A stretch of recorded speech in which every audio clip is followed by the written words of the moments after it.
Kakinada artist welfare association కు సొంత భవనం నిర్మాణానికి అవసరమైన స్థలం ప్రభుత్వం నుండి అందించేందుకు తన వంతు కృషి చేస్తానని TDP Kakinada city president Mallipudi వీరు తెలిపారు. కాకినాడ ఆర్టీసీ కాంప్లెక్స్ వద్ద గల కాకినాడ ఆర్టిస్ట్ వెల్ఫేర్ అసోసియేషన్ ఆధ్వర్యంలో స్వాతంత్ర దినోత్సవ వేడుకలు ఘనంగా నిర్వహించారు. కార్యక్రమానికి సంస్థ గౌరవ అధ్యక్షులు ఉలిశెట్టి విజయభాస్కర్ అధ్యక్షత వహించగా టీడీపీ సిటీ ప్రెసిడెంట్ మల్లిపూడి వీరు ముఖ్య అతిథిగా పాల్గొని జాతీయ జెండాను ఎగురవేసి రవివర్మ విగ్రహానికి పుష్పాంజలిని ఘటించి నివాళులర్పించారు. ఈ సందర్భంగా వీరు మాట్లాడుతూ అసోసియేషన్కు 24 గంటలు మంచినీరు వచ్చే కుళాయిని ఏర్పాటు చేసినట్లు చెప్పారు. ఈ కార్యక్రమంలో president Tatapudi Madhava, vice president Nayeemtulla, Maddala Venkateswararao, secretary Saveti Bhaskarrao, treasurer Gandi Naresh పెద్ద సంఖ్యలో ఆర్టిస్టులు పాల్గొన్నారు. ఆవిష్కరించడం కూడా జరిగింది. ఆ రోజు ఈ అసోసియేషన్ వారు అందరూ కూడా ఈ అసోసియేషన్కి ఒక స్థలమును అలాగే మున్సిపల్ ట్యాప్ను కూడా కావాలని చెప్పి అడగడం జరిగింది.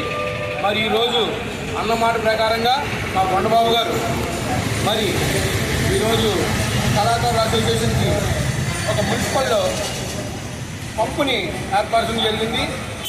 ఏదైనా ఎంత డబ్బు కట్టినా రోజుకి పొద్దున్న ఒక 2 గంటలు, సాయంత్రం ఒక 2 గంటలు వస్తుంది. కానీ ఈరోజు కొండబాబు గారు ఏర్పరిచిన ఈ యొక్క కుళాయి 24 గంటలు వచ్చే విధంగా మరి ఏర్పరచడం జరిగింది.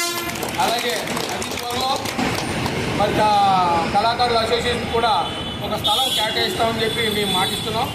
అతి త్వరలో ఆ స్థలం కూడా కేటాయించడం జరుగుతుందని ఒక్కొక్కసారి 79వ స్వతంత్ర దినోత్సవ శుభాకాంక్షలు తెలియజేసుకుంటూ ఈ అవకాశం ఇచ్చిన పెద్దలందరికీ కూడా ధన్యవాదాలు. కొండబాబు గారికి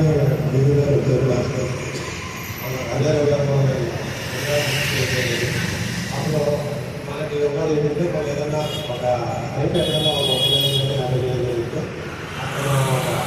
వీళ్ళు ఏర్పాటు చేసుకోవడం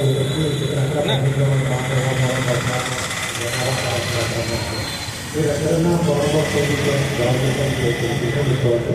దాన్ని అంటే 24 మీరు ఇచ్చే ఏర్పాటు చేస్తారని